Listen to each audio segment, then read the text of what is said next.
As we've discussed, risk assessment in HAZOPs is usually done via a color-coded risk matrix of this form.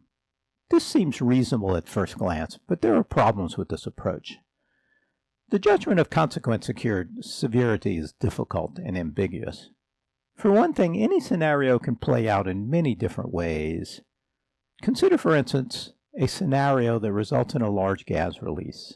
That is significant. If the gas cloud ignites, it's much worse. If there's a human in the area who may be injured or killed, it's much worse still. Each of these scenarios has both a different severity and a different likelihood. The probability of a gas release is much higher than the probability of a gas release plus ignition plus injury to a person, perhaps 2 orders of magnitude less likely. Estimation of the likelihood is also difficult and often not consistent with the scenario defined. HAZOP teams tend to settle on the worst-case consequence without adjusting the probability to match.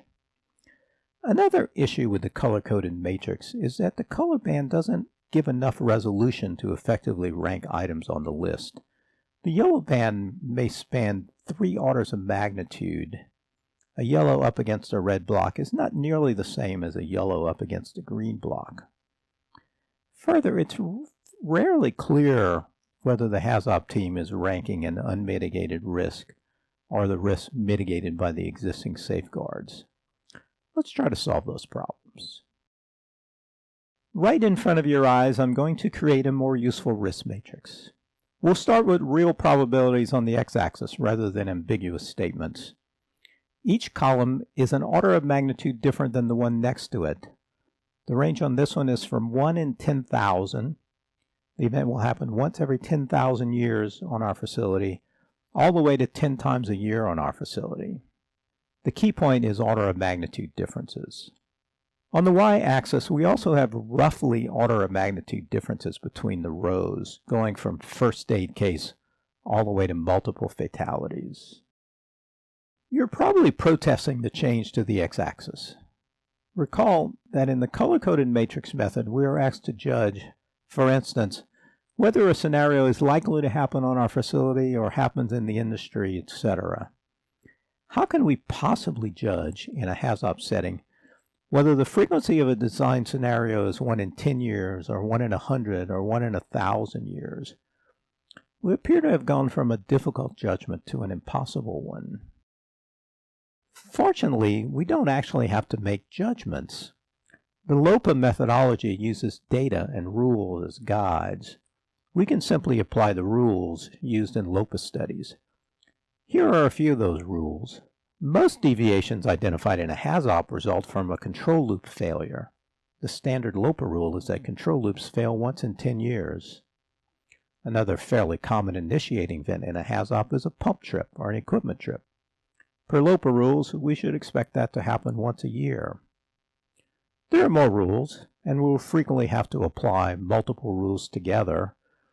For instance, if a control loop failure results in a large gas release, and our scenario is explosion and death, we may want to apply the probability that the gas cloud will find an ignition source and the probability that an operator will be in the vicinity. As Trevor Kletz famously pointed out, if the operator is not there, she cannot be killed. In any event, it's all simple math, and math is easier than value judgment and more repeatable than guesses. Now let's start populating the cells of the matrix. Do you know what the odds are that you will die in the coming year? Take a moment. Come up with a number. Most people don't know this, and it depends on many things, of course.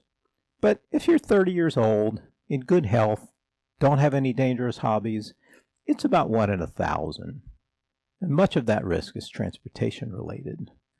The dot here is placed there, a 1 in 1,000 probability of death. Implicitly, at least, we accept this level of risk in our lives.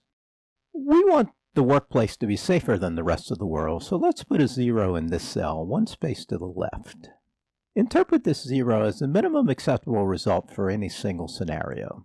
If you identify a major occurrence likely to cause a single fatality and likely to happen once in 10,000 years, that is marginally acceptable, At any greater frequency, it will be unacceptable. Since I've established a 0 point, and the frequencies on the x-axis vary by an order of magnitude from one column to the next, we easily populate a row with numbers that state, in orders of magnitude, exactly how unacceptable each frequency is. And since the rows are also differentiated from each other by one order of magnitude, it's trivial to populate any column. And that yields the entirely populated risk reduction matrix. Note first that instead of a matrix with 3 colors, we have one ranging from 0 to 6. So a 6 orders of magnitude difference. And it would be more than that if I included the negative numbers. But what do the numbers mean? A positive number represents the order of magnitude of required improvement, the required risk reduction.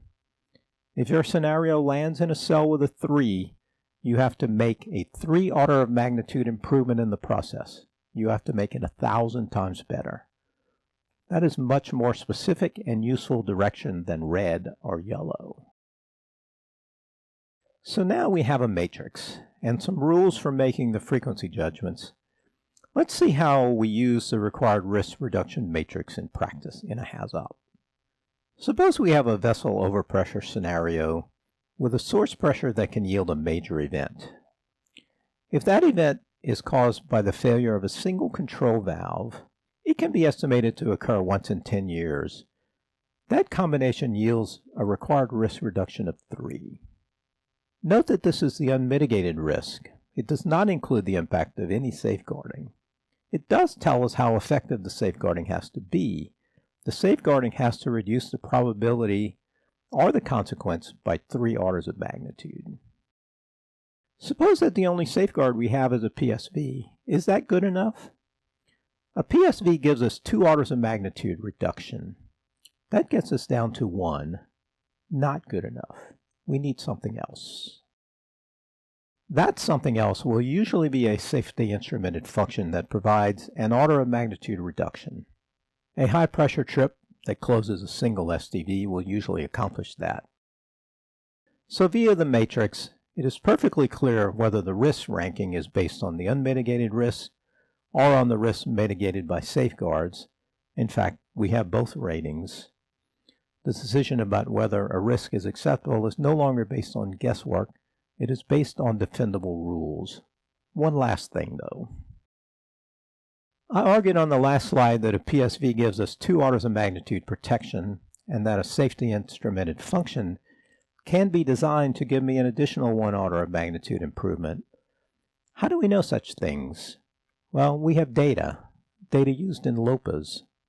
A PSV in clean service, tested on schedule, will fail to relieve only about 1 in 1,000 tries, or at worst 1 in 100 tries. So we are at least 99% confident that the PSV will open. So if it's properly sized for the identified scenario, it gives us 2 orders of magnitude protection. A control loop independent of the one that caused the event can be considered a safeguard. It is good for 1 order of magnitude reduction. Safety instrumented functions are rated per SIL ratings. I note here that they can go from 1 to 3. SIL ratings are calculated based on instrument reliability and testing frequency. A SIF can actually be designed to a 4 rating, but few if any operators will take credit for a SIL 4, and it is not generally considered good practice to use a SIL 3. If you need a SIL 3, you really should consider redesigning the process. Most HAZOPs will list alarms as safeguards. LOPAs put very tight restrictions on counting alarms. In particular, the CRO must have 20 minutes to react to an alarm in order to take 1 order of magnitude credit. You get no credit for an alarm unless the operator has time to respond.